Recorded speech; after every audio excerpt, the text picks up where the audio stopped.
And we are live. Hey, everybody, welcome to a live episode of the Homeopathy Health Show, the award winning Homeopathy Health Show here on the UK Health Radio Network. And I am joined, of course, by our special guest. But hey, welcome from myself. I'm Atik, and I'm Naila. Welcome, everyone.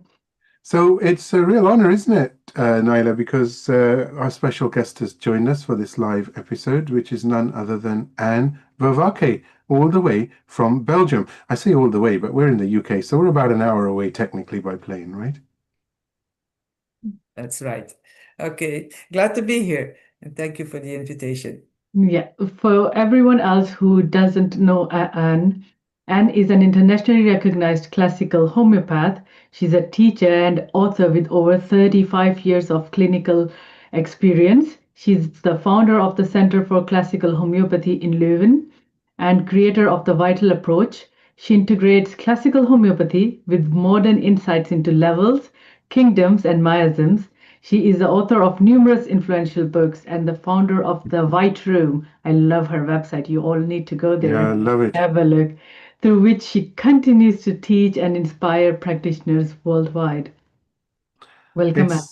Yeah, welcome. It's an absolute pleasure. And we were talking just a few days ago, actually, just before the live, because we have good news, don't we? Because you're going to be on the Homeopathy Health Show officially as well, for a podcast as well later down the line. But there are a few webinars coming up as well. But we wanted to start off actually, and just to, for those who don't know, you have actually written several books, and your latest one, please do mention and talk about the latest one, because I know it's taken a lot of time, a lot of passion, of course, has been put into it, and all that incredible knowledge that you have. Well, the latest book is the title of the latest book is The World of Homeopathic Families. And yes, it's always a lot of work. And I try to be as condensed as possible in my books, which sometimes makes it not so easy to read, I heard. But anyway, what in my latest book is always the latest insights, what I think is worth spreading or sharing. So that is what the latest book contains. It's now more than a year, I think, published. And what is in it? What can you expect? Well, the title already says it a little bit. I consider the map that I, created some years ago, which is actually a spin-off of the Family Finder, a smart module to help homeopaths to find remedies. And so the map is kind of a spin-off. And what is the map?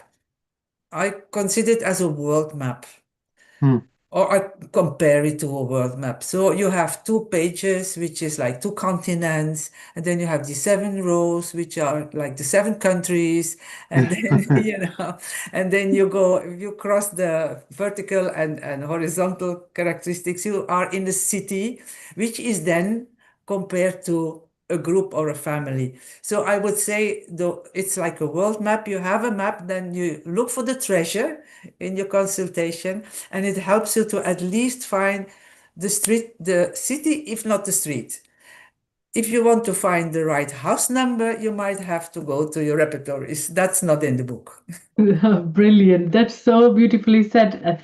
I was just showing because I have it. Okay, good. And always look into it. It's also beautifully presented in a Radar Opus. If you have the software, your Family Finder is there, and it's very easy. Like if you have 2, 3 main sensational words of the case, you can type in and you can see which families cover it, which remedies cover it, and then you can explore this further. I just have, when I was looking at it, I just had a question because we can see the rows and the columns. What are these colors? Because it goes from red to indigo. So, Yeah, you could compare them to chakra colors, ah, actually, but like upside down. mhm, Because mhm, then you will say the first one, the red one, it mhm, should be the root chakra, which mhm, is even in our chakra system or our understanding of chakras would be the most basic one, the most dense one, the most primitive one, if you want. And mhm, then as you go up the chakras, they have they represent the higher qualities. But Mhm. as the periodic table is known like this, so it seems like the chakra colors are upside down. But basically, it's the same idea.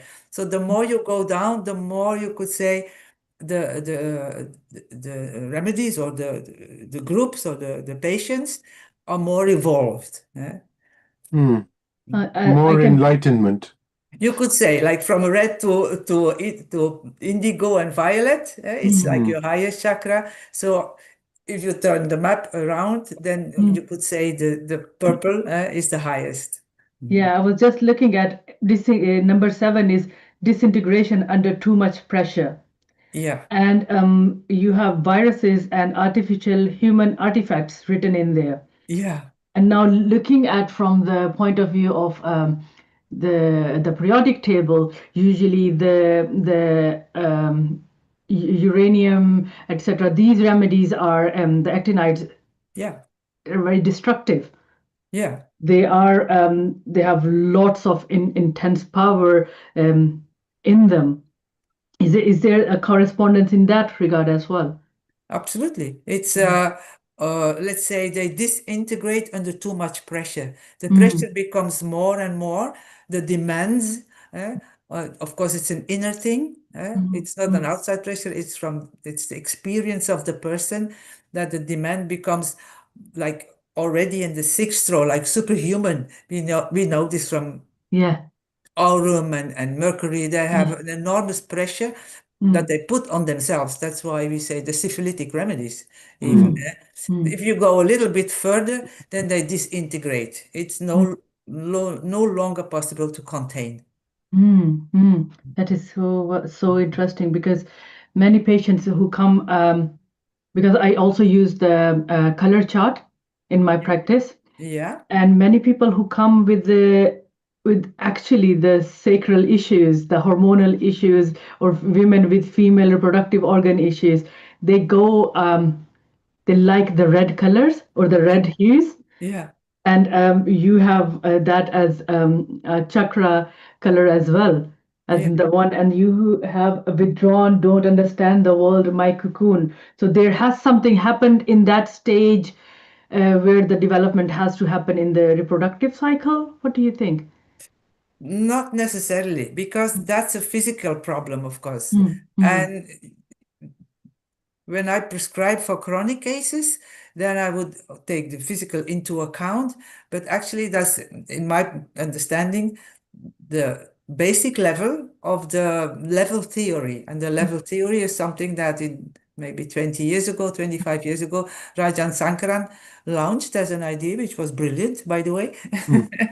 that mm, there is something beyond the mind and the body. And as mm, I, let's say, interpreted in my way, because it's not exactly like Sankaran mm, um, taught it. He saw like 7 levels, and there are differences and overlaps. But let's say the first level is the physical, hmm, mm, the mm, tangible one, and then the second is the energetic aspect, but still of the physical body. mm, And then the third would be the emotional, and the fourth level would be the mental, and that would be the psyche.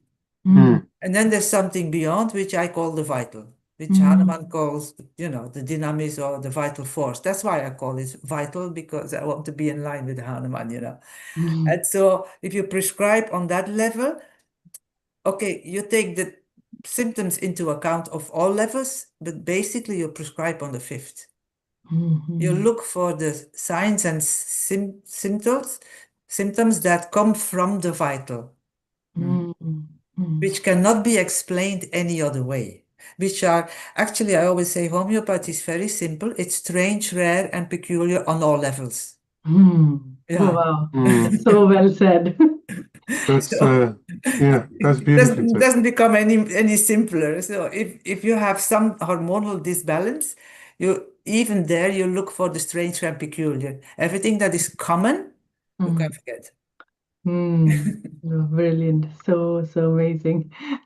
You have had a such a wonderful journey, and you've learned so much. And I know that you teach ardently and share this knowledge. And you know what we really love about it is where you are trying to basically make homeopathy simple, as in the understanding of it, and to start. And that's such a plus point for students and graduates because and we were all three of us, excuse me, we were having this conversation just a few days ago, weren't we? And we were talking about how when students graduate and when they're left on their own devices, Yeah. it can be very, very difficult because they're thinking, okay, I need to get to a totality, or do I need to get to a constitution? Is there a miasm involved? Is it LM? Is it 30? Is it 200? And all the other things that go alongside, which kingdom am I going to go if you're into kingdoms, or if that's how your mind is working, what do I do? How do I use a periodic table? But you have a very beautifully simple system which actually helps people to grow, because once the seeds are planted, then after several years, because realistically it does take that, let's be honest, Yes, it of takes course. several Yeah. years. The Mhm. brain automatically goes into a very adaptive stage, doesn't it, where you can adapt and move around, within your headspace as far Mhm. as prescriptions are concerned. Yeah. When I start to teach, the first thing I always do is um, make define our concepts. So what do we mean by this word? At least then we know we're talking of the same thing. Like the Hmm. basic concepts, that's what I always start with. And then I try to make clear, like, what are we trying to do? I mean, even in homeopathy, what are we looking for? Mm, What is our aim, our purpose? Because how will we evaluate in the follow-up whether we achieved or not if we don't know what we're doing? I mean, that should be clear to start with. And you would be surprised how many different answers you get if you ask a question like this. You can be very vague and say, yes, the symptoms should appear and the patient should be happy. But if you go in more details, it's not always very clear what we consider as a successful a treatment. The patient wants to get rid of the symptoms. Okay. Yeah. We make a bit of a detour. And also we give a lot of extras very often without their knowing. mm, So at least we should be clear about what we are doing. If the patient doesn't know, it's not so bad. That's so well said. Actually, we should be clear what we are doing. We should be clear actually what we are expecting from the remedy to do. Exactly. Exactly. Yeah, it's like sometimes it's sometimes homeopaths or students come to us and ask for treatment, and that is where we want to communicate in a different way as well, where we want to tell them, okay, this is what I'm giving you. You know the remedy picture, Yeah.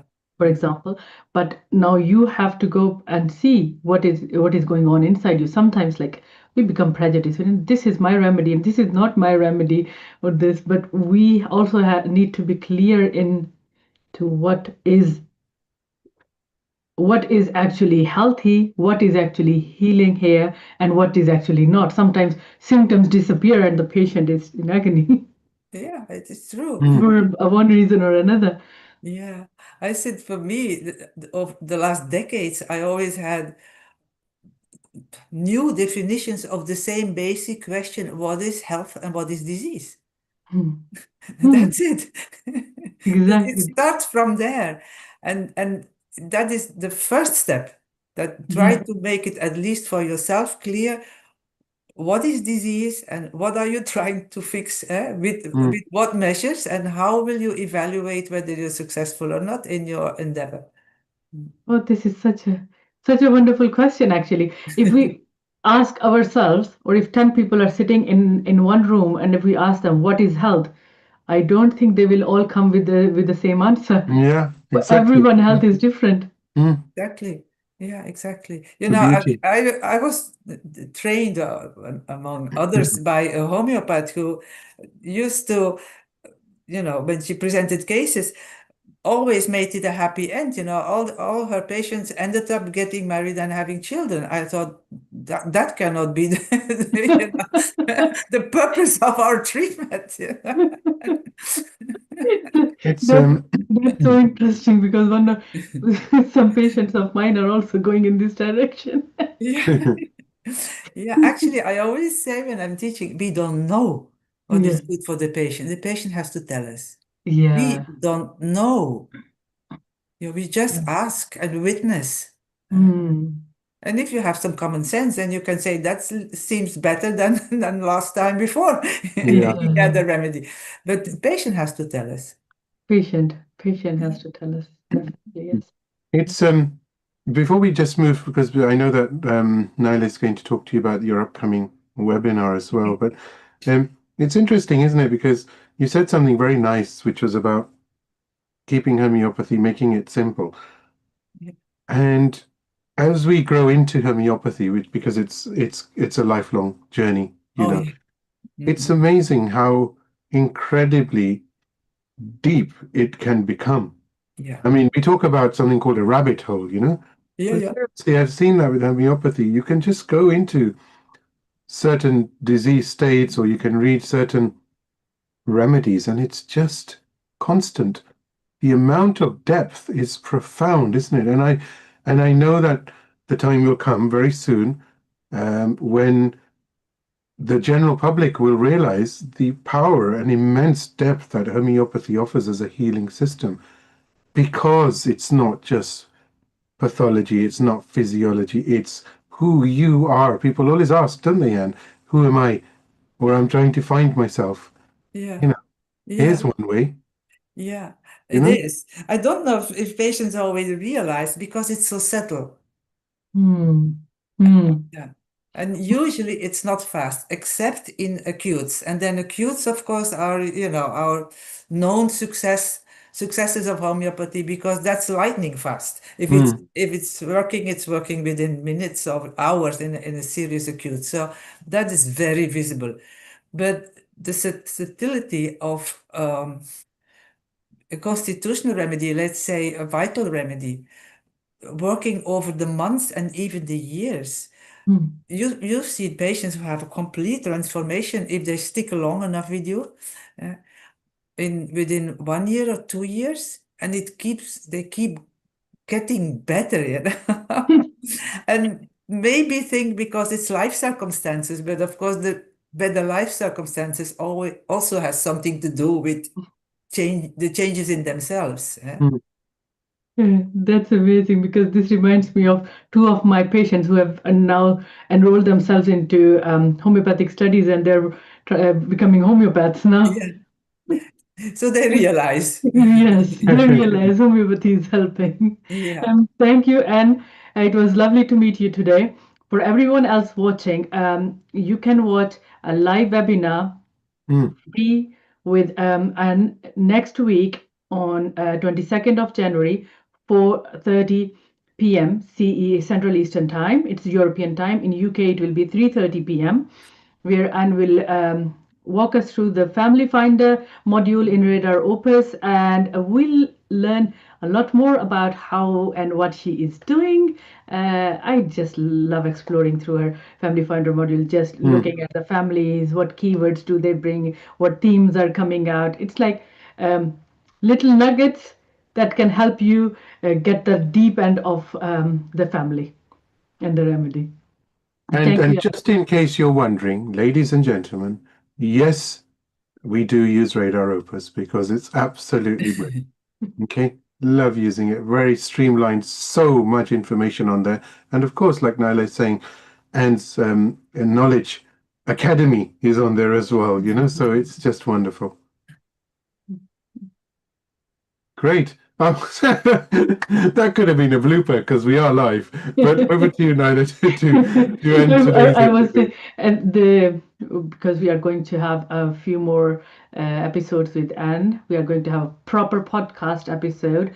So hopefully this year is going to be Anne Verbarker's year. Yes.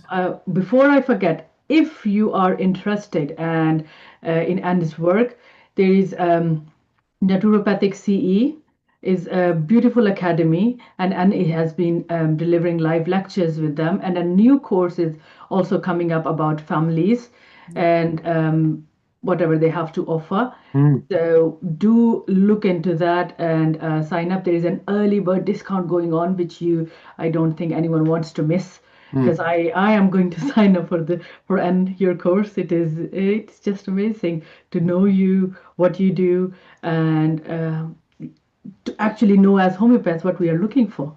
And we have to do a shout out to Timothy Miller as well, right? Dr. Timothy Miller. Definitely, yes. Okay, so hi Timothy from all of us, including Anne, of course. And we must mention, of course, Marco and Luke. Hey, it's a live episode. Why not? You know, from Radar Opus, Luke Noland and Marco. But hey, it's been wonderful, hasn't it? How do people register for the webinar? If they go on to the Instagram handle of Zewsoft, Zewsoft Global, at Zewsoft Global, I think we are going to do a shared post about it. Either tonight or tomorrow morning. Watch out for the QR code. Watch out for the webinar registration link. If you have registered with the Radar Opus newsletter, you might get the link to register tomorrow. Otherwise, look at the social media handles. Yeah, please, Zewsoft Global. Please have a look. That's on Instagram. And of course, like Naila has said, do remember to go just visit radaropus.com and follow through, and also the US side as well, right? Yes, And the Radar great. Opus US, we are going to collaborate with all of them, and you can all go to Homeopathy in Practice, and everything will be there, because that's like has started to become a hub of spreading the Yeah. love of homeopathy around the world. And that's on Facebook, ladies and gentlemen, at Homeopathy in Practice. 36K followers and growing. Woohoo, as far as social media is concerned. A huge, beautiful, beautiful community of homeopaths and authors and educators and just people who love homeopathy. So please do go and follow us and share your comments on there. We would love to have feedback as always. But until then, over to you, Nala. Until then, meet you all next week with a live webinar with Anne, and hopefully most of you will sign up for the course, and we'll meet again and again, again, again, and again, and again. And thank you, everyone. Thank you for joining. Thank you, Anne. Okay, thank you. See you next week. See you next week. It's been an absolute pleasure to host you on this live episode. Thank you so much for your time. Grateful to you. Okay, we see each other next week then. Yeah.